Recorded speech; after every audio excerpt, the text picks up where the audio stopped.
Indonesia Youth Diplomacy. Seperti tadi dijelaskan di awal bahwa IYD adalah organisasi yang nirlaba dan juga non pemerintah, NGO istilahnya. Jadi kami memang organisasi yang lahir dari inisiatif pemuda-pemuda, khususnya pemuda yang punya visi untuk Indonesia bisa memiliki peran besar di dunia global. Kami sendiri adalah organisasi yang sudah berdiri kurang lebih 10 tahun, dan dari tahun ke tahun kami selama ini juga dipercaya oleh Kementerian Perekonomian khususnya untuk menseleksi delegasi Indonesia di pertemuan G20. Jadi saya sendiri pernah jadi delegasi Indonesia untuk pertemuan G20 tahun 2019 di Jepang. Nah, kenapa IYD yang kemudian melaksanakan acara-acara diplomasi internasional ini? Sebenarnya ini acara kemitraan, artinya bukan hanya 1-2 organisasi saja, tapi dalam pelaksanaannya banyak sekali organisasi-organisasi pemuda lainnya yang dilibatkan tokoh-tokoh pemuda, baik itu di level nasional, di Jakarta maupun di daerah-daerah. Dan kita juga tahun lalu dipercaya untuk melaksanakan acara Youth 20, Y20. Ini juga kerjasama kemitraan dengan Kementerian Perekonomian, Kementerian Luar Negeri, dan juga tentunya dengan Kementerian Pemuda dan Olahraga. Dan dari hasil kegiatan kita tahun lalu, kita juga menghasilkan satu dokumen komunike, Y20 komunike yang sudah kita serahkan kepada pemerintah. Kemudian di akhir tahun lalu, kami juga dihubungi oleh Kementerian Luar Negeri, oleh Pak Trian yang adalah co-chairman dari G20, kemudian sekarang juga punya peran untuk memantau kesiapan dari acara ASEAN. Dan melalui berbagai diskusi dengan rekan-rekan di Kementerian Luar Negeri dan pimpinan-pimpinan di Kementerian Luar Negeri, kemudian kami juga diarahkan untuk berkomunikasi dengan Kemenpora agar bisa menyusun kegiatan yang sekarang kita sebut sebagai ASEAN Youth Agenda. Tujuan dari acara ini adalah Indonesia ingin menjadi tuan rumah di mana para pemuda bukan hanya dari negara ASEAN, tapi juga mitra-mitra ASEAN nantinya bisa berkumpul bersama-sama. Kita targetkan di bulan September nanti ada acara puncak, acara besar yang nantinya akan dijelaskan oleh rekan-rekan dari co-chair ASEAN Youth Agenda. Tapi yang saya bisa sampaikan adalah dari kegiatan-kegiatan seperti ini kami berusaha membangun hubungan pemuda dan pemuda lintas negara, atau istilahnya itu youth to youth diplomacy, people to people diplomacy. Jadi kami pemuda Indonesia tidak hanya duduk diam saja. Kami melihat bahwa acara seperti G20, acara seperti ASEAN, ada juga tahun ini acara MIKTA, adalah kesempatan bagi pemuda-pemuda Indonesia juga untuk mengambil peran dan mengasah kesiapan kepemimpinan mereka di dunia global. Kita punya impian bahwa tiba saatnya nanti akan muncul pemimpin-pemimpin dunia yang lahir dan berasal dari Indonesia. Tapi untuk mencapai itu kita persiapkan dari sekarang, dan ini juga sesuai dengan visi yang ada di Kementerian Pemuda Olahraga. Jadi kami juga dari IYD sangat berharap ada arahan dan juga satu kerjasama yang bisa kita lakukan kami sebagai NGO dan tentunya kementerian yang terkait dan dalam Kementerian Pemuda Olahraga. Jadi kami juga sangat berterima kasih kepada Mas Menteri diberikan kesempatan untuk bisa bersinergi mensukseskan acara ASEAN, khususnya untuk para pemuda yang ada di Indonesia, ASEAN, dan bahkan negara-negara lainnya. Terima kasih. Menteri izin untuk menjawab. Untuk mungkin pertama-tama saya memberikan background dulu dari kami para ketua gabungan atau biasa disebut co-chairs. Fokus kita di ASEAN Youth Agenda tahun ini adalah bersama-sama membuat rangkaian acara yang bisa menghasilkan sesuatu yang konkret ya. Jadi kita sama-sama ingin dalam rangkaian ini terjadi suatu kerjasama, kolaborasi, dan kedepannya juga bisa terlihat impact yang terjadi. Jadi untuk mewujudkan hal tersebut kita membuat beberapa rangkaian acara dan program yang beberapa hal fokusnya adalah menciptakan wadah dan juga memfasilitasi dan menjembatani siapapun perusahaan kecil, individu yang memiliki gagasan atau inisiatif untuk bisa disambungkan dengan mungkin perusahaan besar ataupun policy maker yang relevan gitu. Nah, yang pertama kita memiliki acara yang kita sebut namanya ASEAN Youth Innovation Challenge. Itu acaranya sudah berjalan dan mudah-mudahan minggu depan di hari Sabtu itu sudah masuk ke babak final, di mana kita memiliki 2 kompetisi. Ada Business Collaboration Competition di mana perusahaan kecil dan menengah memberikan inisiatif dan gagasan untuk dia mempunyai ide apa nih untuk impact sustainable development goals yang bisa dikerjasamakan dengan perusahaan yang sudah established. Dia memberikan ide. Nah, nanti di final tanggal 27 Mei ini yang akan dilaksanakan di Universitas Prasetya Mulia BSD kampus, itu mereka akan mengconvince bahwa idenya seperti ini, timeline-nya seperti ini. Harapannya akan terjadi MOU secara real yang bisa memberikan dampak yang baik gitu. Dan yang kedua, kita ada juga kompetisi policy case Jadi dari ide dan inisiatif dari peserta negara ASEAN memberikan ide inisiatif untuk 5 SDG topics, itu juga akan dinilai di situ mana yang kira-kira kita bisa push untuk nanti di KTT ASEAN ke-43 bisa disuarakan kembali gitu. Nah, jadi ini proses sudah berjalan, itu yang pertama. Yang kedua, kita ada ASEAN Startup Forum. Ini juga kolaborasi kita dengan negara-negara ASEAN lain untuk meningkatkan awareness tentang adanya ASEAN Youth Agenda ini. Dan juga apa sih agenda-agendanya itu kita akan laksanakan di Singapura.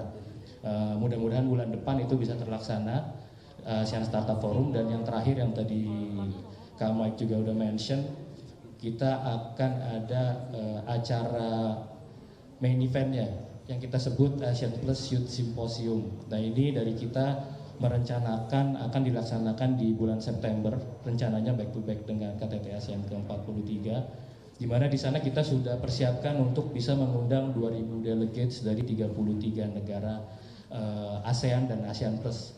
Jadi yang sempat dimention juga, kita fokusnya bagaimana kita bisa memberikan wadah dan fasilitas untuk pemuda bisa menyampaikan gagasan dan inisiatif-inisiatifnya.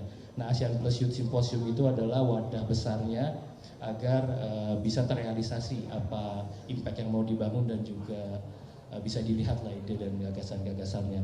Nah, di sana juga nanti ada policy recommendation dari pemuda yang sudah dikumpulkan. Dari sekarang ini sudah mulai inception meeting, iterasi-iterasi sampai nanti akan diberikan di KTT ASEAN ke-43. Dan yang juga akan ada adalah MOU tadi yang terbentuk, sekarang sudah ada beberapa MOU yang terbentuk, akan diperlihatkan bahwa ada impact nih yang sudah terbentuk. Dan yang terakhir juga kita sebagai inisiator Asian Youth Agenda Indonesia, kita ingin menginisiasi sebuah organizer network ya.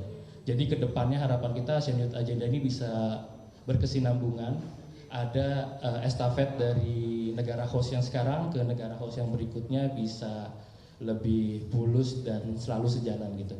Kurang lebih rangkaian agendanya 3 hal tersebut, ada Youth Innovation Challenge, Asian Startup Forum, dan juga Asian Plus Youth Symposium. Ini saya menambahkan sedikit yang di Youth Led Initiative Collaboration ya. Dari kami memang seperti kembali ke awal, yang objektif kita adalah memberikan sesuatu yang konkret. Jadi di sini kita berusaha untuk mengencourage entrepreneur ini untuk memberikan gagasan dan idenya, baik itu gagasan yang baru atau entrepreneur yang sudah memiliki bisnis tapi belum terlalu terekspos terhadap dampak matrix dampak gitu. Jadi karena kita di sini mengangkat 5 topik Sustainable Development Goals. Kita ini tingkatkan awareness mereka bahwa untuk men-solve atau menyelesaikan masalah ini bisa dilakukan secara bersama-sama. Kita bisa membantu menjembatani melalui rangkaian acara ini. Itu kurang lebih. Ya, jadi pertama-tama kita dari Kemenpora, sebuah kementerian yang menaungi memang pemuda, ini sangat senang dan juga apresiasi dengan kehadirannya IYD yang telah berinisiatif dan juga proaktif untuk mengawal program-program kepemudaan di agenda ASEAN. Kebetulan ketuaan ASEAN kali ini adalah Indonesia, dan dari berbagai programnya ada ASEAN Youth Dialogue, ada ASEAN Youth Innovation, dan tadi satu lagi apa? Simposium ya, di mana ini sangat bermanfaat untuk pengembangan jiwa kepemimpinan anak muda Indonesia dalam kancah internasional, yang dimana ini merupakan investasi jangka panjang. Anak-anak muda ini dipertemukan, diberi network yang sudah levelnya mancanegara, dan ini sangat bermanfaat. Mungkin hari ini tidak bisa langsung meramu racikan yang langsung jadi, tapi ini dalam 5 tahun, 10 tahun ke depan, ini jaringan yang dipertemukan dalam forum seperti ini sangat bermanfaat. Karena forum tersebut adalah forum di mana isinya anak-anak yang memiliki jiwa majunya yang sama, energinya positif. Dan saya juga senang kali ini juga diadakan Youth Innovation Challenge, di mana didorong para entrepreneur muda ini untuk melakukan segi bisnis yang memiliki social impact yang tinggi dan juga SDGs ya, Social Development Goals. Jadi ini butuh memang yang namanya jaringan di internasional. Karena contohnya kayak kemarin kita Kemenpora baru memberangkatkan 3 produk itu ke Milano untuk ikut Tuto Food, dan di sana ternyata ada kan produknya itu ada kopi, biji kopi, sama rambut nenek. Di pameran food exhibition di Milano itu total dari 3 produk itu 10,6 juta. Jadi inilah memang langkah-langkah yang kita untuk menaikkan tingkat entrepreneurship yang juga wawasan, diperlukan challenge-challenge seperti ini. Dan apalagi tadi saya juga melihat dari Youth Innovation Challenge-nya ini jurinya itu dari Singapura ya, ada dari Singapura dan juga dari beberapa pimpinan mitra yang ada di ASEAN dan juga pengusaha-pengusaha seperti Mas Pandu ya tadi ada ya. Oh kita adanya Mas Pandu yang sudah sukses di Indonesia. Jadi ini merupakan langkah yang menjadikan agenda ASEAN ini juga ada impactnya langsung ke anak muda di Indonesia. Dan ini kita ucapkan terima kasih, dan kita Kemenpora akan selalu siap berkolaborasi. Di sini ada Pak Niam, Pak Deputi Pemuda. Nanti kita juga ke depan tinggal kita kencangkan lagi yang namanya diplomasi pemuda. Jadi kita memang harus membuka channel-channel di luar negeri. Dan ini momentumnya sangat pas karena ketika kemarin di SEA Games Kamboja, saya sudah melakukan bilateral meeting ke hampir seluruh Menpora se-ASEAN. Dan dari beberapanya langsung, salah satunya Singapura dan Malaysia, itu konkret langsung insya Allah Juni ini kita langsung ada pembaharuan dan juga perjanjian kerjasama antara Menpora sana dengan Indonesia. Dan ini nanti mungkin IYD bisa berpartisipasi dan juga ikut mengawal. Jadi saya rasa ini suatu aksi dan ya untuk bonus sementara memang kalau dari sisi Kemenpora kami sudah menyiapkan dengan dasar yang seperti SEA Games terakhir. Tapi kebetulan tadinya harusnya hari ini kita menghadap presiden, tetapi karena jadwal penerbangan ke Hiroshima terlalu pagi dan nampaknya jumlah atlet yang akan bertemu kan lama ya, banyak ya. Jadi mungkin Pak Presiden berpikir setelah dari Jepang itu baru bertemu atlet. Dan untuk bonus besarannya hari Senin akan saya umumkan setelah pagi saya menghadap Bapak Presiden. Tapi insya Allah sih kalau minimal itu sama. Bersyukur kalau Senin nanti bisa naik. Tapi belum pasti. Jadi kita tunggu hari Senin. Dikit lagi. Dan untuk mekanisme ya mekanisme seperti biasa lah. Udah ditentukan pasti ada pola administrasi dan langsung diproses. Tidak mungkin ditahan. Ya, jadi ini memang topik yang sangat penting. Dan ini kenapa acara-acara pemuda juga dibutuhkan. Karena seringkali proses pengambilan keputusan itu kalau tidak melibatkan pemuda, justru yang paling merasakan dampak jangka panjang itu pemuda. Gitu. Jadi melalui forum-forum ini kami mendorong supaya pemuda juga diberikan ruang, bisa memberikan masukan, perspektif, dan mempengaruhi apa yang diputuskan bahkan di level kumpulan para kepala negara seperti di forum ASEAN atau tahun lalu G20 atau bahkan nanti juga di G7 gitu. Nah, topik soal angka pengangguran, lapangan pekerjaan itu juga menjadi topik yang sangat penting. Jadi kita kalau keliling ke negara manapun, saya kebetulan juga kemarin baru dari China, bertemu dengan pemuda-pemuda di China, juga concern terbesar mereka adalah isu lapangan pekerjaan. Jadi ini bukan hanya isu yang ada di Indonesia, tapi di berbagai negara banyak pemuda punya tentu harapan, tapi juga ada kekhawatiran terkait dengan dunia kerja masa depan. Dengan adanya transformasi digital, robotics, AI, bahkan kalau kita lihat pertemuan G7 yang akan terjadi akhir minggu ini juga salah satu topik yang tiba-tiba mendominasi adalah isu AI. Jadi ini juga hal yang kita antisipasi, apalagi di negara seperti Indonesia yang jumlah penduduknya sekarang 270 juta, sudah mau ke 280 juta. Diprediksi 20 tahun dari sekarang bertambah lagi 40 juta. Jadi di satu sisi dunia pekerjaannya berubah drastis, banyak perubahan, ya mungkin drastis atau enggak relatif. Tapi di sisi yang lain jumlah penduduk kita bertambah banyak. Jadi tekanan untuk bisa menciptakan lapangan pekerjaan bagi pemuda, khususnya generasi ke depan, itu jadi sangat penting. Makanya kami dorong acara seperti Innovation Challenge Business. Di sana kita mendorong supaya pemuda dilatih untuk berkolaborasi. Kita juga memastikan ada dukungan kebijakan pemerintah yang relevan terkait dengan sekarang juga banyak sektor pekerjaan sifatnya informal. Nah, apakah dari sisi pemerintah bukan hanya Indonesia, tapi berbagai negara, karena ini sekarang lapangan pekerjaan juga banyak terpengaruh oleh kebijakan-kebijakan lintas negara. Apakah ada jaringan pengaman sosial yang baik untuk pekerja di sektor informal? Kemudian sekarang banyak pemuda tertarik dengan isu-isu social entrepreneurship, bukannya sekedar entrepreneurship biasa. Nah, ini topik-topik mutakhir, saya bisa bilang topik-topik mutakhir yang muncul di forum-forum pertemuan dunia, termasuk forum pemuda. Yang kalau saya bandingkan 5 tahun, 10 tahun lalu, topik-topik ini belum ada. Nah, jadi kami melihat memang ada antusiasme baru yang harus ditangkap oleh pemerintah. Dan forum seperti ini, kita juga keliling ke daerah-daerah, kita coba pastikan apa yang dibahas di level dunia juga relevan bagi pengambilan keputusan di daerah. Bahkan kita pertemukan dengan kepala daerah. Jadi yang kami lakukan di dalam ASEAN ini bukan hanya mengumpulkan pemimpin dunia, tapi juga pemimpin di level daerah pun kita pertemukan dengan pemudanya. Dan itu kenapa sangat baik dan sangat diperlukan kerjasama yang kuat dan dukungan dari Kementerian Pemuda dan Olahraga. Mungkin dari saya itu saja. Terima kasih. Ya, izin menambahkan sedikit untuk tadi pertanyaannya ya. Salah satunya yang kita bahas di Asian Youth Agenda ini ada mungkin topik yang relevan tadi, ada digital literacy and inclusion dan juga future of education and work. Jadi kenapa saya sebut yang digital literacy and inclusion itu cukup penting untuk menjadi salah satu solusi, karena sebelum kita berbicara ke metode edukasi dan pekerjaan, ya ini salah satu hal yang penting untuk dilakukan inovasi di pemberian materi dan awareness dari teknologi dan cara pemakaian teknologinya.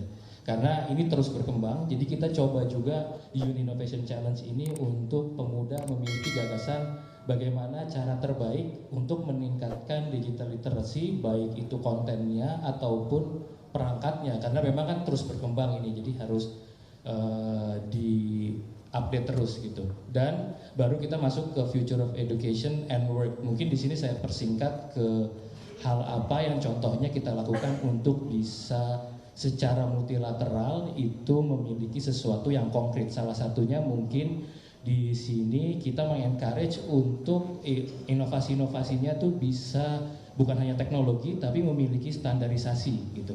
Karena itu hal yang sangat penting juga untuk dari sisi education, apakah itu yang formal education ataupun supplement education atau bahkan vokasi, ya nanti hasilnya itu memiliki standar. Standar kerja juga memang kan harus sebaiknya ada patokan gitu ya, sehingga dari negara satu ke negara yang lain itu memiliki patokan yang jelas dan mobilitasnya juga antar negara ASEAN ataupun mitranya bisa terjadi. Jadi ini yang kita coba encourage sih, untuk inovasi-inovasinya itu gagasannya sebaik mungkin tapi juga sudah terarah gitu.